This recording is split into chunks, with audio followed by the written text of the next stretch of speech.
Welcome to this episode of the Courageous Me podcast. This is a really interesting one because last week I actually recorded this session with the incredibly courageous Tennille Chambers from Born to Boogie. Here's the thing though, when we stopped recording, Tennille shared a story with me. And literally, as she's sharing it, my body is reacting like this visceral reaction to her story. And it actually gave her entire sharing on the podcast so much more weight and so much more confidence. To the point where, after we'd finished and walked away, that night at dinner, I'm having dinner with my husband and my kids, and I bring up this story that she shared and how pivotal it was in shaping the journey that she's been on. So overnight, it's been playing on my mind. The next day, Tennille actually gets in touch with me and said, Kim, something's on my mind. Can we chat? And no surprise. So I don't know if it's serendipity or a connection or it was so pivotal. No surprise, Tennille had also come to the same conclusion that what the story contained is so important that gives so much more weight and more value to what was shared in the podcast. So guess what? It's actually a week later. I know you won't know that, but I've got Tennille back. And Tennille, I'll get you to share how or the analogy that you use to describe when you don't actually get to the heart of it before we actually get into the story. Over to you. Sure. Okay. Thanks for having me back, Kim. So after our initial recording, that evening, I just had this feeling within me that something was really missing from our chat. And I felt that it was a context around the fear that I'd experienced in putting Born to Boogie out to the world and the courage it did take for me. And I was reminded of the movie Dirty Dancing. So it felt like the part where Baby goes up to the area where Johnny and the rest of the crew are all dancing, and she enters the space, and Johnny says something like, "Oh, you came along, you're here," and she goes, "Oh, I carried a watermelon." And then afterwards, when he left, I think she either said to herself or a friend or something, "Oh, I carried a watermelon." Like, oh, how embarrassing! Like that feeling of regret was there. And I felt that I was kind of regretting being able to go deeper into the context around the fear and courage that I had to, the courage I had to generate. Yeah, and the story, like I said, it came up after we'd finished recording and it actually changed everything. So Tennille, on that note, and it's really important that we've put this before the rest of the recording because even when I've listened to it replayed, it changes everything. Even the way that I react and hear what you said, everything's changed. So can we just get straight into what that story was and everyone else listening, knowing that this story is why Tennille is on this podcast, why she is so courageous in everything else you'll learn in the rest of the journey that she shares. It's all because of this one moment. So let's get in. What is that moment? What happened? Yeah, sure. And when? When did it happen? Yeah. So just to give like a little bit of a backstory, for me, the fear came up usually early on when I would hit post or send on something I was putting out there. So when I was putting a new semester out there, that's when the fear and anxiety would come up. And sometimes it would be there for a good 6 weeks between when I put it out there and when the semester started. And I remember some days I was shaking. I was absolutely shaking with anxiety and fear. Is this thing even going to happen? I didn't know what it was all about at the time. Sometimes people would book last minute to join the classes. So, that was really sort of concerning for me. Is this thing even going to happen? They would book on the day or a couple of days before. And I would be dealing with all this fear and anxiety for all that time. Fortunately now, most of our locations are sold out very quickly and within 24 hours. So I don't have all that so much anymore. But back then it was a lot. And about 5 years ago, probably about 4 years into when Born to Boogie started, I was doing some courses at Landmark Education. I've done them. Landmark really helps people to look at their point of view in the world, how they perceive the world, how you perceive yourself, and how your perceptions impact, possibly negatively, impact what you want to create in the world. So I'm doing these Landmark courses, and I remember just reflecting at one moment about why I'm feeling all this fear and anxiety whenever I think about Born to Boogie. Why in the world is this coming up so strong? And everyone will learn that Born to Boogie was something that you were so passionate about. Yeah. And yet you were so scared. That's right. So I had this such a strong desire to put this out into the world, to work for myself. It wasn't about me. It was about what I wanted to give. Yet, why was I experiencing all this fear and anxiety? And to me, it felt like I would be rejected if people didn't want to join. And again, like, because I'm doing these courses, I'm like, why, it's not about me. Why is it feeling like it is? Why is it feeling personal? So I'm reflecting on all this stuff, looking at it all, and all of a sudden I have this flashback of when I was 7 years old. So when I was 7, I was at a primary school in Brisbane. I remember going to school one day in the morning, and I saw my best friend Helen in the classroom, and I went over to her. I'm like, "Hey, Helen," and she was kind of a bit funny with me, and she sort of went, "Oh, hey," and she wasn't very excited to see me, and she was just being funny, and I was like, "Oh, that's weird." And I was like, "Oh, are we going to sit together today?" And she said, "Oh, no, I'm going to go sit with the other people, the other kids in the class." And I was like, okay, that's a bit odd. And then I saw them all chatting, and they were like whispering to each other, and they were laughing and giggling, and they were looking over at me. So I'm like, this is odd. So I actually went over to them, and I said, "Oh, hey guys, what are you talking about?" And they said, "Oh, well, we're organising something to do at lunchtime." And I said, "Oh, what is it? Can I be involved?" And they said, "Oh, no, it's not for you. You're not included." And I was like, "Oh, something's going on here. This is not feeling good." So anyway, I went and sat by myself in class, and then lunchtime comes around. So I remember going outside at lunchtime with everybody else, knowing that, I couldn't hang out with my classmates. So I just went and sat by myself in this kind of rotunda structure thing. And I'm sitting down and eating my lunch. There's some kids playing around me, and I finish my lunch, and then all of a sudden I look up and I see my whole class stomping towards me, shouting, "We hate Tennille. We hate Tennille.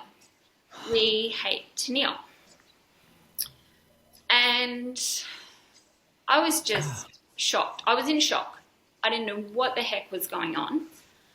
And then I remember feeling completely devastated, just so devastated that this was happening. I felt blindsided and so sad, and I started crying. And then I ran off. And I ran up this hill, and I remember seeing a teacher, and I ran towards the teacher thinking, "Oh, maybe like I'll get a bit of comfort." And I went up to the teacher, and she's like, "Why are you crying?" And I said, "Oh, my whole class just came up to me yelling, 'We hate Tennille. We hate Tennille.'" And she says to me, well, don't cry, it'll make it worse. And I was like, okay. So I'd just been told by my whole class that they hate me and wanted some support from the teacher, didn't get it, and felt completely alone after that. And you're 7. I was 7, yeah. I know, it's unbelievable. I think about that story and I just think it's something you'd like see in a movie. Like it's unbelievable, but it actually happened to me. So I don't remember speaking to anyone about that afterwards. I don't remember telling my mum. I possibly did, but I kept it inside for a long time.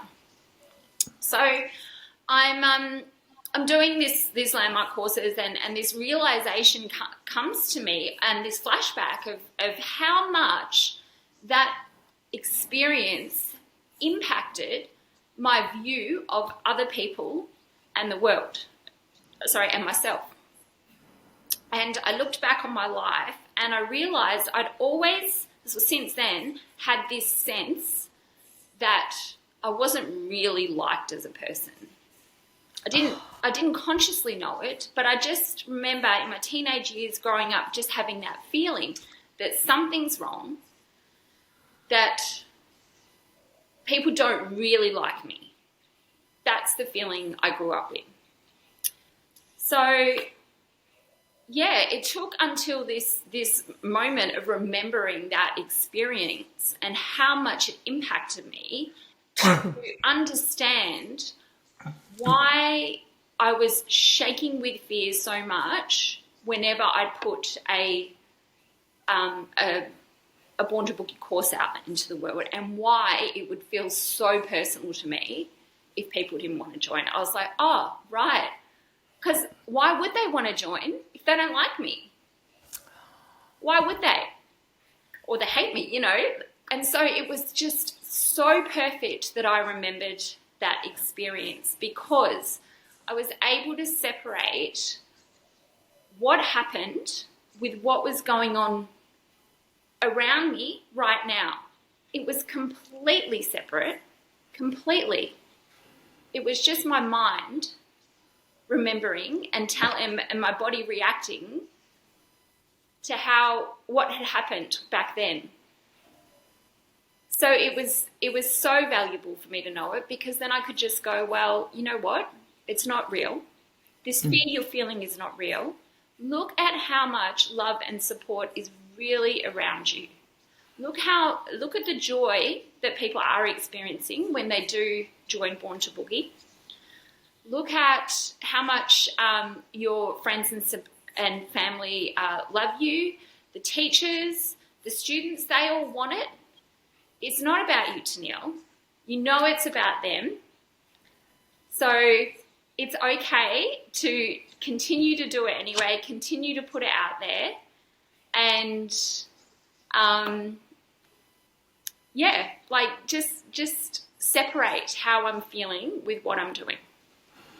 So that is so remarkable. And like I said, it creates so much context for the conversation that we had around Born to Boogie and where it came from, and, you know, the delight that it brings so many people. But if you hadn't done that work, if you hadn't gone deeper and found the source of your fear, you know, Born to Boogie might not be here as it is today, because you might not have ever got past it enough to actually carry on in the world. Yeah. And given this whole podcast is about courage and being courageous, the journey that you've been on since you were a little girl is all part of it. And it is so inspiring.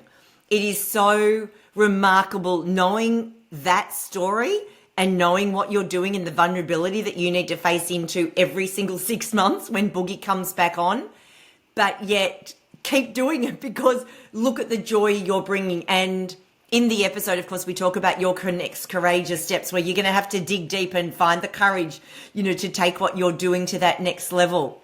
But like I said, it has even more bearing and more weight knowing that as a 7-year-old girl, you were on the other end of something so horrible. And I bet some of those kids don't even remember doing it. Okay, which is what's even worse. So that was the conversation we had at dinner that night after you shared this story, was how when you're doing something, really think about what you're doing, because it can impact someone's life forever. So even now when you shared that story, how does it make you feel? I still feel nervous, but it's now just a story. It's just something that happened. I can separate my mind. I can just tell myself, really, it's just a story. It's not real. I mean, well, what I'm feeling isn't real. Yeah. Yeah, that detachment from that was a story and I made it mean something. Yeah. Now, whatever happened, but I can now choose to not let what I made it mean impact me in my life today. Yes, exactly. That is courage in its finest form. Tennille, thank you. Is there any last thing that anyone needs to know before we get into the session from last week, and to give any more context? Anything else that you've thought about since? No, I think that's it. No, thank you. Beautiful. So listen along. Know that this story and the context that Tennille has just shared with us, the vulnerability, the nervousness, all the anxiety that's come up came from a very real place when she was little, but that she's been able to move past that and courageously get on and share with the world something deep inside her heart called Born to Boogie, and you'll learn all about that in the podcast episode. But Tennille, this is courage. This is why this podcast exists, for women like you to share a story and inspire others. So for everyone else, thank you for Tennille, and listen in, because it makes this next little bit you're going to learn about Tennille even more valuable. Thank you so much.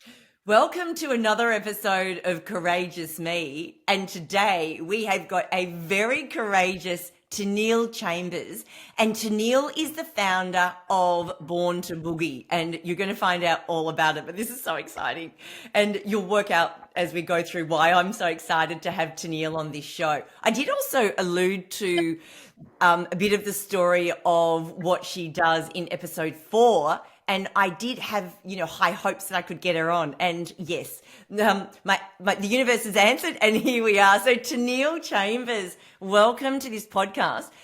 Before, though, you tell everyone a little bit about who you are and your background, can you tell me what excites you about having this conversation about courage?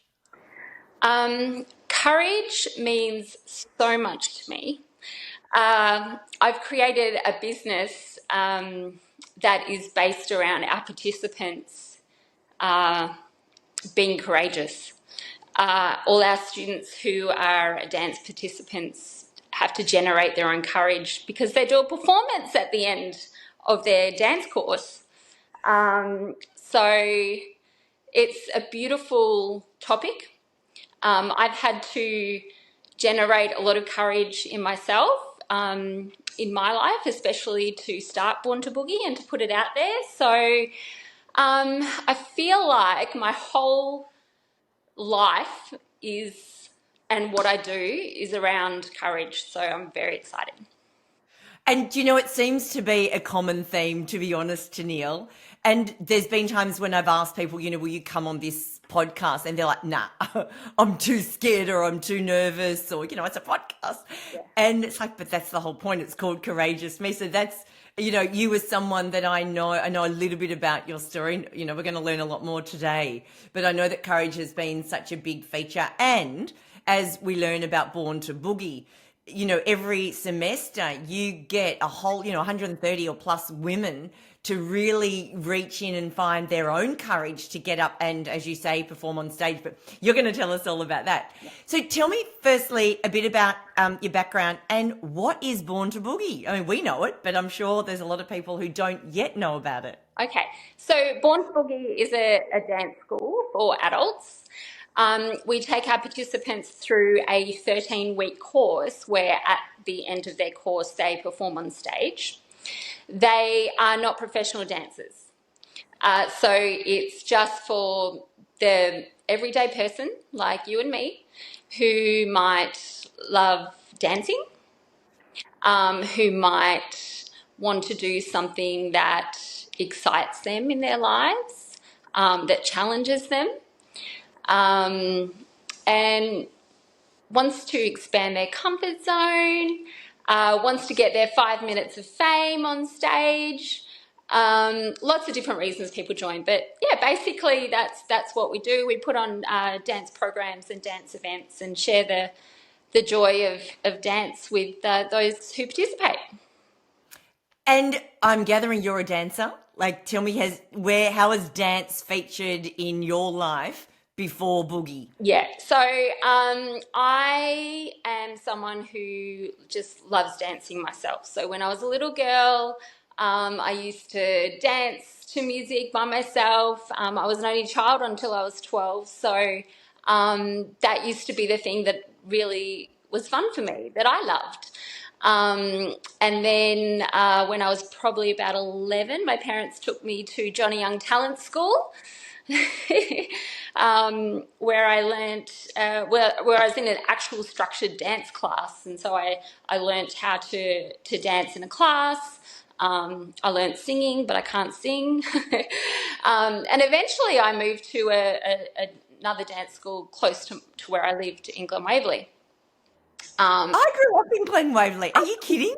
I didn't know this about you. We're probably neighbours. Oh my gosh, we'll have to work that one out at another stage. Yeah. But do you know, it's really funny you say that. I used to do jazz, ballet, and calisthenics in Glen Waverley, up near the train station, and in my little teeny tiny years, as I progressed through, my elbows don't straighten.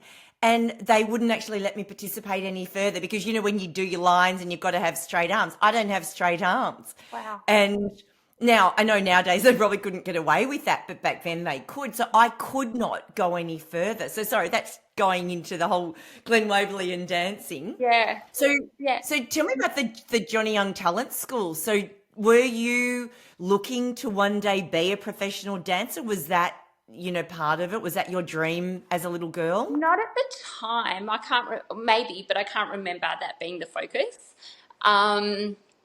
That kind of came later on for me when I started thinking about it. So I just loved the performing. Like, you got to perform at Johnny Young Talent School, you got to be on stage. And then when I went to Wendon Dance School in Glen Waverley, and I focused on, That was the one I went to.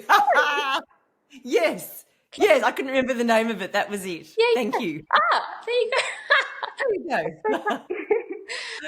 Funny. Yeah, so jazz ballet, and then we did the competitions, and we travelled interstate. We did the performances, and you know, I just love that so much.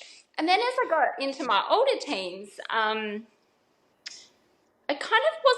wasn't supported by my friends and family in following that path to be a dancer or continuing to do it. It wasn't really the focus. You know, I was meant to study something serious or do something serious, and I gave up dance for silly reasons, and yeah, that was that for a long time, actually. Can you share what some of those reasons are? Like, do you remember what they are, or is it a little bit too long ago? It's a little bit personal, but I had a boyfriend that was, you know, very negative about the dancing thing, and what he thought at the time was important to me. So, yeah, I stopped it. Yeah. Wow, you won't be the first one that's done something because someone else didn't approve. Yeah. Oh man. Oh. And then also, God. bless my parents, but it wasn't like at the time their mentality was, oh, we should really support Tennille in what she loves or what she's good at or what she has a passion for. Let's encourage her to follow the mainstream route of, you know, getting good grades, finishing high school and going to uni, et cetera, et cetera. So, you know, had I done my time again, I definitely wouldn't have stopped dancing. But yeah, that's what happened at the time. Became a mum. Got married, became a mum, forgot about my love of dance. And then in my early 30s, I was a single mum then. I'd split up from my husband, and I'd found this personal development course called The Magician's Way, which I found really beautiful because it really helped me to discover what was in my heart. It was a year-long course, so we travelled up to Brisbane once a month, and in our group, our teams in the course, we were encouraged to do different activities. And one of the activities was create a dance and then perform. And a lot of the people in my group were like, never danced before, don't know what to do here. And I was like, I used to dance. I used to love dancing. And and then I was teaching, made up a routine in my hotel room and then taught the group. And then I was teaching and they'd say, Tennille, you're really lighting up when you're teaching. Like, you look like you really love this. And I'm like, oh yeah, I really do. Wow. And it was from that course where I realised how important dance is to me, and how much it's in my heart. And then I wanted to implement that more in my life. So I came back home, and I was a student in a dance school that had a performance aspect at the end of it as an adult, which was incredible. And I studied dance at university to do secondary school teaching, to teach dance in secondary school. So I was doing that for a while, and then I realised I didn't want to be a secondary school teacher, but I still wanted to dance. And so I was a bit lost after that, and I was like, what do I do? And then all of a sudden the idea of Want to Boogie came to me, and yeah. Oh, wow. Oh, I love it. I had no idea. I just always thought you'd sort of danced since you were a teeny tiny little girl. But I love that you've gone and done a course, The Magician's Way. There's actually an amazing book by William Whitecloud. Yeah, that's called The Magician's Way. Oh, that's the course. Oh, I'm obsessed with that book. So, I wanted to know if that was the same thing. Yeah. So, tell me then, so obviously you've got this passion for dance, you've put it on hold because of a boyfriend, whatever might have happened when you were younger. Mm-hmm. So did you end up, and how did you feel about sort of going through school, the traditional path that we were expected to go on back then, get the grades, go to uni, get a job, settle down, all of that kind of jazz. How did that fit or sit with you when you were younger? Not great for me at all. Especially in primary school, I felt very different to most of the kids in my class. So what I know now is what we were learning wasn't important to me. So it was very hard for me to focus and be disciplined and to get good grades just to please somebody else. I couldn't make myself do that.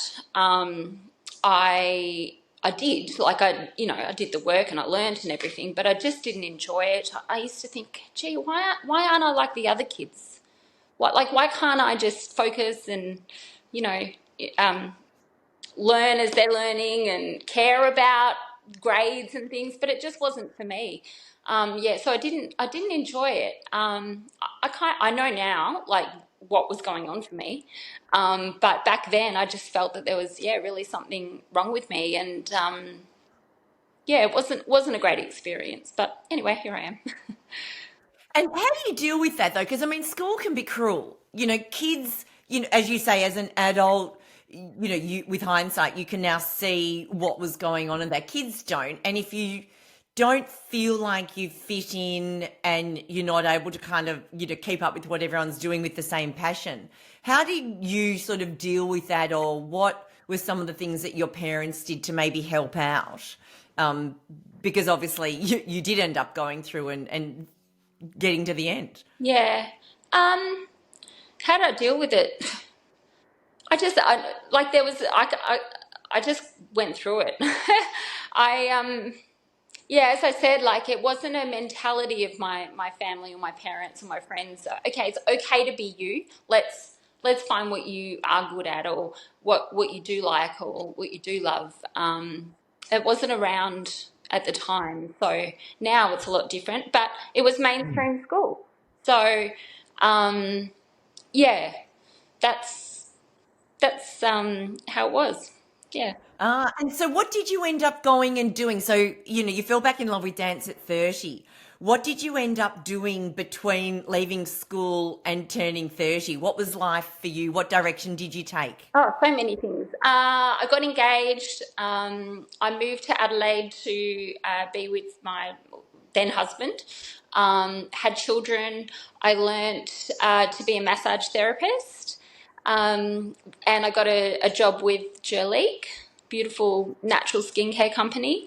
I was very lucky to be trained to do beauty therapy with them, and so I did massage, and then I learned how to specialise in pregnancy massage and labour massage tuition for birth partners, and I taught baby massage classes, and then I started working for myself, and I really loved working for myself. Yeah. Wow, but you've got no business training whatsoever. Nope. Nope. Oh, gosh, I love this story. So talk to me about you're 30, you've realised you've got this love of dance, and you said, that's where your idea for Boogie came about. So you've got no business experience whatsoever, and you're starting a business in the dance space. How did that happen? I had a business mindset. So I had a desire to work for myself. So I'm not great in traditional work environments like an office or a school. Not great. I feel very restricted.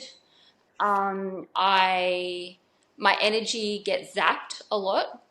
I've done it, but I never enjoyed it. So I thought, well, maybe I could create my own thing. And when I was married, living in Adelaide, I read a book called Rich Dad, Poor Dad by Robert Kiyosaki, and also Cash Flow Quadrant, which was the real kind of business one.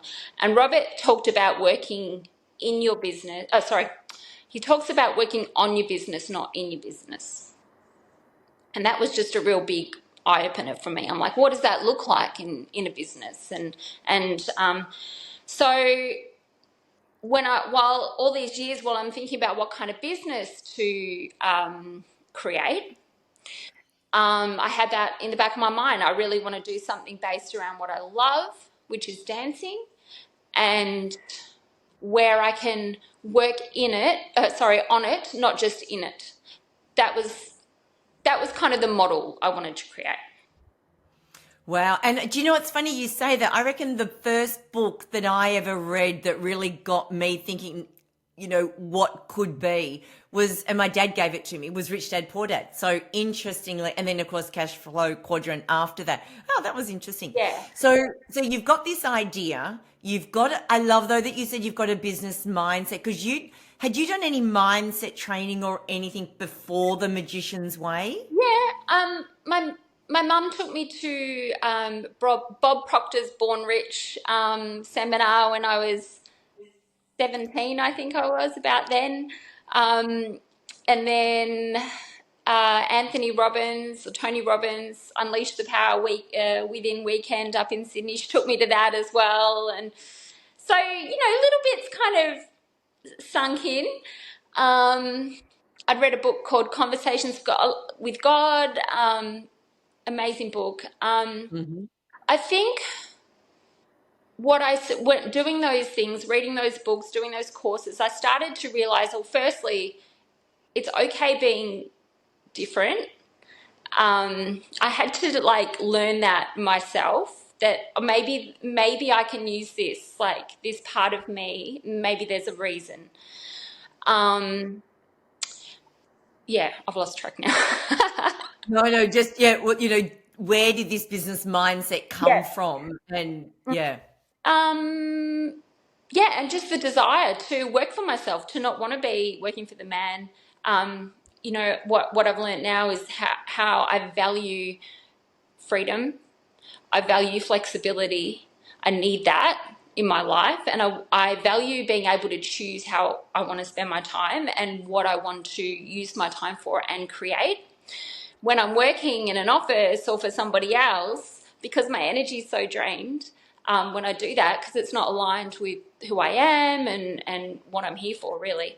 I find it very hard to, give myself that space to do that. So Yeah, and it's so much easier to just go and get an office job, right? they're they're far more common than trying to actually set up your own business and do something on your own terms. yeah. So, how do you had this idea for Boogie? How did it actually turn into a business? So I was working part-time at Seek, the website where you look for jobs. Yeah, I worked for that company. I was there for 10 years, and it was during that time when the idea came. And I was, as I said before, like after I left uni and I was sitting there going, oh, I'm lost. What do I do? I don't want to be working in an office. As great as Seek was, it's a great company. I was just sitting on my bed one day, and the idea came to me, why don't I start my own dance school? And why don't I add the performance aspect on the end? And when that idea came to me, the vision also came to me, and I was like so excited. I was thinking, this is what I really want to do. It's like my whole body was buzzing. I'm like, okay, I get it. This is it. I think this is it. So, gee, how did I start? I think I put it out on Facebook. I booked a studio in Yarraville at Kindred Studio, studios where I first started the classes. I hired Tamara, a dance teacher, to teach. I put flyers out in the dry cleaners, the pizza shop, anywhere I could. I put flyers out, and then just crossed my fingers that people would pick up the flyers, would see something in it and want to join. And did they? They did. We only had about 12 people in the very first semester. So it started very, very small, but I remember getting that first phone call of a lady called Claire. She rang me and she said, oh, me and two other friends really want to join your dance classes. Have you got any room? I was like, I didn't tell her this. I'm like, oh, yeah, that should be fine. But, I had all the room because no one else had booked yet. So, but once I got that first phone call, I was like, oh, so excited. So, Wow. So you're up and running, and you've got your first class, 12 students, and you do it. And obviously I've been through it, so I know what it is. You do the 13 weeks and then they perform on stage. So what's going through your mind as you're going, week to week, the performances coming up? Are you thinking about what next, or how can I grow this? Like, were you invested in, yeah, this is what I'm meant to be doing, or were you still kind of just, testing waters? No, I was 100% invested, and I was still working part-time. I just knew this was the thing that I wanted to do. Yeah. Oh, that is just beautiful. And I know we've got COVID happened in between there, but tell me what it looks like today. So from when it started, what does Born to Boogie look like today? So it started with 12 participants, and now we're starting again next week. We have 147 booked in at the moment. So that we're in our 9th year. It's 10 years next year. So it's definitely grown to what I'd hoped it to. Yeah.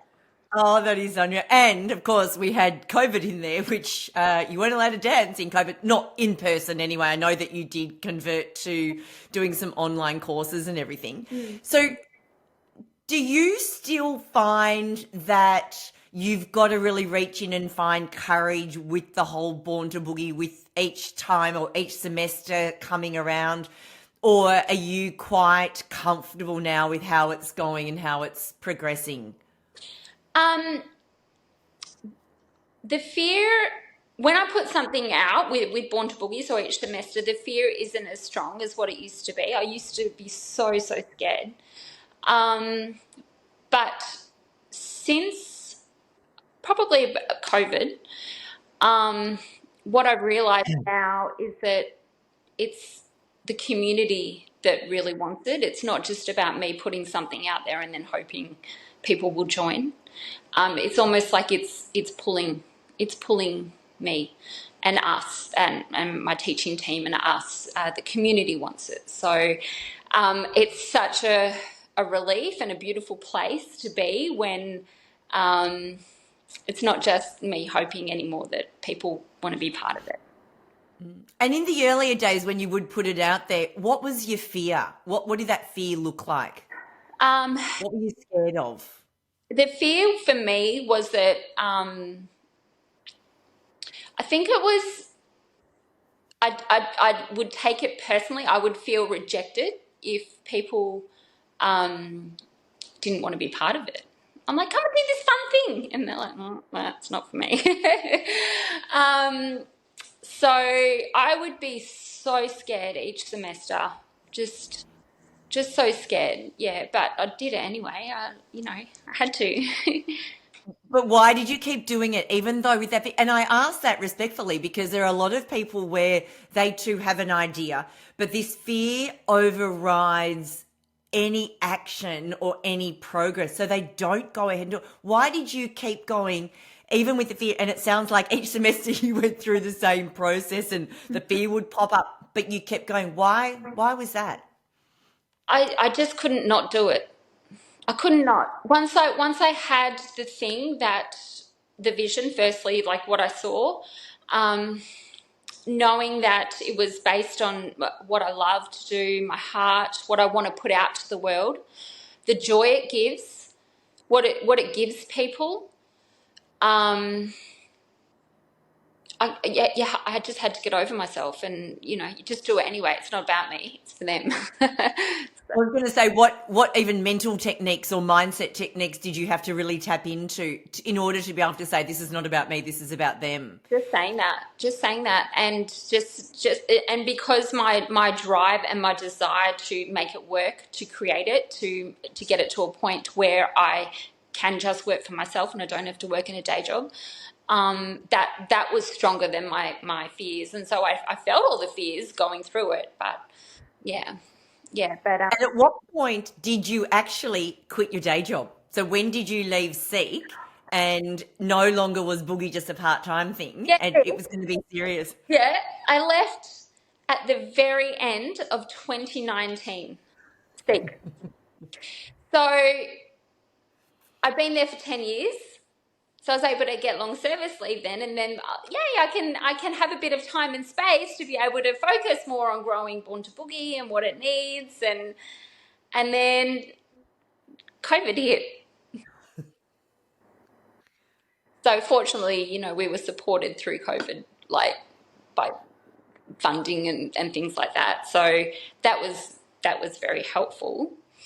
But yeah, it was funny timing. I just left my day job. You leave your day job after 10 years to take up what was a part-time hobby that you knew was your calling. And then, of course, COVID hits and you're not allowed to do in-person dancing. Yeah. So and during COVID and, we're in Melbourne, right? So we had serious lockdowns. Did you at any point start to get concerned that this dream of yours that you've just started to really get legs, you've committed full time to it now, that it might never come back? How was your thought process throughout that whole COVID period? I wasn't worried. I knew that we wouldn't be locked down forever, and I knew it was just for a time, and and then I knew we'd be back, and because we'd built such a beautiful community of people that wanted it and wanted to be part of it, I knew we'd be okay. It wasn't what it was straight away when we opened back up again. So I think, Kim, you were part of the semester where we had to stop it. We had 140 participants then, and then when we came back after COVID, when we could perform, it was about 80 participants. So there's a big drop, but now it's gone back up again, and yeah, we're going really strong. So yeah. And do you know what? You've got to share some of this, Tennille.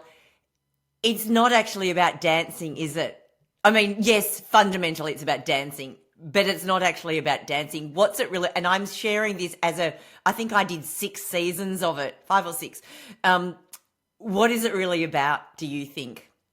What do your students tell you? Oh, originally, when I first started it, I thought it was about dancing. I was like, oh, I'll put this thing out there and it'll be a dance classes, dance school. It'll be fun, get people to perform. It'll be fun. And when I started teaching classes myself, I was starting to hear stories from our participants about what they were actually going through. So I remember one woman in particular, it was at the show that she said this to me. She said, now I didn't tell you this, Tennille, but all the way through our course in class, she said, I don't know if you noticed or not, but I couldn't look at myself in the mirror. And I was like, I did notice you looking down a lot when you were learning. And she said, I just am so self-conscious about my body. I don't like looking at myself in a mirror. She said, but here's the thing. When I got on that stage, I realized that all those concerns I had just dropped away. They completely disappeared. And she said, you know, I feel okay with myself now. I feel okay with my body. I feel like I can look at the mirror in the change room here and I'm appreciate myself. So it was from that moment and these stories I was starting to get that I realized that Born to Boogie is so much more than just dance classes. It's a journey that people go through. They come with all their own concerns, their own fears, and the courage that they have starts in the class. You know, people might think, oh, I'm not a good dancer, but I like dancing. Can I even do this? I'm too old. I'm too unfit. They could be self-conscious. Thinking about the performance, they could be like, well, what if I forget the moves on stage? How will I look if I stuff up? All these concerns are going through their head. But what happens is once they get off that stage, they are so damn proud of themselves that they did it regardless of those fears and those insecurities and those concerns that they've got going on in the background. It's the most exhilarating experience for them and they love it and they come back. So They do come back, absolutely. And I don't know anyone, and having come off the stage, you know, 2 dances, 6 seasons, 12 times, everyone at the end is like, oh my goodness, when do I sign up for the next semester? And it's so funny because, you know, in the change room, and, you know, it's a whole performance, right? It's a whole show. It's dress rehearsals, it's hair and makeup, it's everyone getting ready. And there's a lot of nervous energy in the room. And I remember my first concert and some of us were sitting there going, I don't know that we can actually do this. I don't know that I can bring myself to getting up on that stage and not wanting to vomit. And yet we do. Somehow we do it. And I think that's also a lot of the camaraderie and the supporting each other. That, you know, you've got this, you can do it. And by the way, we're doing this together. It's not like you're getting up doing a solo dance performance. You're doing this with a group of women who you've spent the last 13 weeks with. And, you know, firsthand, I know it is so scary and yet you do it. And then at the end, you want to do more. You get addicted to it, right? yeah, yeah, yeah. Yeah. Always. And you must get such a delight knowing that you've brought something to the world that not only lights your heart up and your life, and this is like your calling, but that gives so much joy and delight to so many others. And I know I don't know if I've shared the story with you, but I went on a cruise. My nana took me on a cruise when I was about 22, and I went in all the passenger shows. And this goes back to not being able to, or getting kicked out of jazz, ballet and calisthenics because of my crooked elbows. and I was on this passenger show, and I volunteered to go in every single dance routine on this passenger show. And I did end up doing every single one. It was so fun. And I got off the cruise ship and I decided that my thing, unlike you, I couldn't dance, but my thing was going to be, I want to be an entertainer on a cruise ship. So a singer and a dancer. At the time, I'd finished a degree in economics. I was in the middle of studying a grad dip in finance and investment, and I was working in a stockbroking firm. And every night I would come home, shut the door, and just practice these dance routines because I was going to have to teach them. And about 6 weeks in, my dad, very practical man who loves me to pieces, just pulled me aside and said, look, you've got to get a grip, Kim. You can't sing, you can't dance. You're not going to be an entertainer. Oh. And I was crushed. Yeah. So the next chance that I got to do that was actually at Born to Boogie. So you allowed me to, I guess, relive something from my childhood that I never got to do, which was just to dance and perform in front of an audience, even with crooked elbows. Yeah. Well, I thank you never for saw that. your crooked elbows, Kim. Never noticed that at all. And I just saw you shining and beaming. Yeah. Oh, it was. And, it didn't matter that I had crooked elbows, right? It seriously was so irrelevant.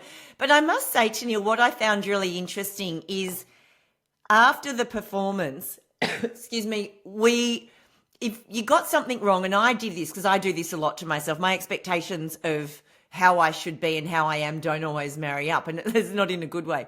But I would beat myself up. I'd get off the dance floor and I'd be like, oh, fruit, how did I mix that step? I know that step, I rehearse it. And others would do it too. And yet I've attended the last couple in the audience. And if someone stuffed up, it was fun. It was, enjoyable, and nobody cared. Nobody else on the stage cared, and nobody in the audience cared. No. It was something that was inside you. But yet to come back and do it again, even knowing you did that, that took so much courage. You'd see this kind of thing all the time, wouldn't you? Yeah. Yeah, absolutely. Especially, what if I stuff up? And it does. Like, even us teachers, we stuff up. I have a huge concern about stuffing up on stage because I'm the founder of Born to Boogie, and we do our teachers' performance, and I've stuffed up plenty of times. And I've had to let that go over time and go, well, I'm just like everyone else here, getting on stage performing in a vulnerable space. If I stuff up, I stuff up. But here's the thing, the audience do not think about it or care because who's on stage? They're not. They're inspired by the people on stage. They're the courage that it shows. At least the participants are up there giving it a go. Oh, yeah. And I know a lot of us bring our kids. I know my kids came along to a couple of my performances. And, excuse me, as far as being a role model for your children goes, oh, wow. Like, so amazing for kids to watch their mothers. And I know every now and then you get a guy that comes along, but it's typically women. Yeah. But for kids to see their mums doing this, being brave, getting up on a stage and dancing in front of, the audience is massive at times. That's like, as a parent, that is just such a golden gift that you can give to your kids. Do others have the same sentiment? Yeah. Yeah. They know how brave they're being, and they're showing their kids that it's okay to do that. It's okay to be brave. It's okay to give something a go, to stuff up. And the kids love it. They just, as you said, they just love it. Yeah. So it's almost like Born to Boogie is almost like personal development, but expressed through dance. So anyone who's ever wanted to be a dancer, or anyone who just loves even just dancing for themselves, what I love is that you need no skill, you need no past or prior experience. You just literally have to show up and commit to doing this with the other women and having a laugh. And seriously, that's personal development, seriously, Tennille, best way to learn and to grow as an individual ever. So what next for you? So you're going along, Boogie's growing beautifully. Where do you now need to reach in and really find some more courage for whatever is coming up in the next stages of your development? What does that look like? Couple of things that we have in mind. We're looking at expanding to interstate, so offering Born to Boogie in different states to reach more people. That's going to take a lot of courage because it's very easy being here and knowing the teachers very well and trusting them. So yeah, I mean, fortunately, our teachers know great people. So that's something that we may do, or we're looking at doing. Also, to put our programs into the corporate space as well. So maybe have a battle of the corporates on stage, short course for wellbeing programs and their culture and all those beautiful things that come in with being in a corporate environment that the employees are supported with. We're looking at doing the programs for them as well. Oh my goodness, I love that. That, and as you say, from a excuse me, from a wellness perspective, that is brilliant. But even from a team building perspective and having like a dance off or something. I don't know if you know this, but before COVID, I was looking at putting together programs and masterminds for women, really to help them step up, show up and speak up and do all that more in a corporate setting. But I actually got Megan to start teaching me a dance routine to the song I Am Woman by Helen Reddy, that I would actually then get her to teach the girls as part of my mastermind program. And she started developing a routine for me. And then, of course, COVID hit and, you know, things went pear-shaped and it has never taken off. And I remember when I was starting to talk to women about it and they'd be like, oh, no, I couldn't dance. No. And it's like, well, hang on, but you'd be doing this mastermind to grow yourself, to get out of your, or to expand your comfort zone. And if that's part of it, and the, you know, the body language and the crossed arms, oh, I can't do that. But yeah, I kind of see where it happens. I think that is such a brilliant idea. And oh my God, and I know you've got the courage to do it because you've done what you've done before. That sounds amazing. Yeah. And what else? So that's two things. So taking it interstate, taking it corporate. What else? You've got to have something more in there, right? Yeah, I'm also looking at creating a not-for-profit. So really want to be able to reach more people that probably couldn't access or maybe not access what we offer. Yeah, I'm looking at what all that looks like, and whatever funds are generated will be put back into the organisation, the not-for-profit, to further the purpose of sharing the joy of dance with more people as well. Oh, how exciting. Oh, you've got some beautiful things, beautiful things. And what about, so where can people, learn more about you? And I know the next semester is about to start. I don't know if it's too late if anyone can join in. By the time this goes live, it might have already started. But where can people find out a little bit more about it or any other sort of dance program that you're running? So through our website, borntoboogie.com.au. We're on the socials, which is Born to Boogie Dance Connection. They can find out about us there, watch some videos, and get in touch and, yeah, go from there. Oh, I love it. And who's the ideal person to join Born to Boogie or to sign up for one of these dance programs?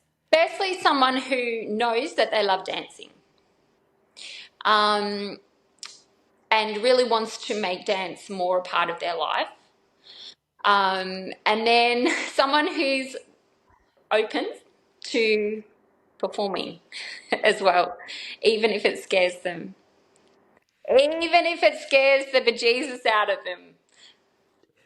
But that's what makes it, I mean, you can go to a gym class and you can turn up or not turn up, but when you're committed with a whole group of other women to a performance and you're part of that tribe, you can't get out of the commitment, right? So I reckon the performance is a big part of the sisterhood that you share and the growth together and the friendships that come out of it, because you know that together you've got to get to that stage through that performance. And, you know, again, it's not like just turning up to a dance class where you go to the dance class, you go home, life goes back to normal. So, yeah. So anyone who's up for giving it a go, and anyone who really wants to grow themselves, right? Yeah. And meet other beautiful humans along the way. Born to Boogie, as I said, I'm a student of it, have been 6 times.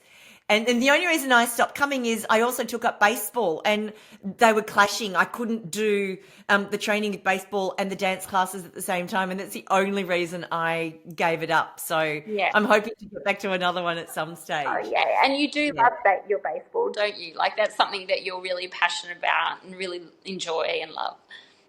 I do love it. And again, I could never do it as a kid because, well, one, baseball didn't exist for girls, and I played softball, but it got to an age where, you know, schoolwork and boys and a lot of distractions. So I never did anything with it. Then when I hit 48, I'm like, wow, if I don't do something about it now, I'm never going to do it. So, you know, anyone also who has, you know, don't put off some of the things that you used to love when you were a kid. And I'm sure there's a lot of people listening that dancing was one of those things that they haven't done since they were little.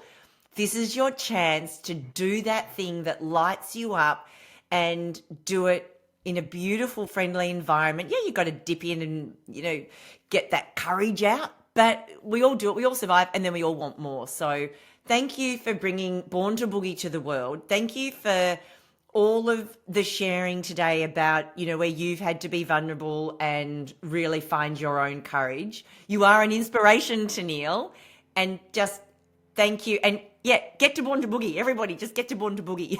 You want to do something more courageous? Do this. But thank you so much. Really appreciate you.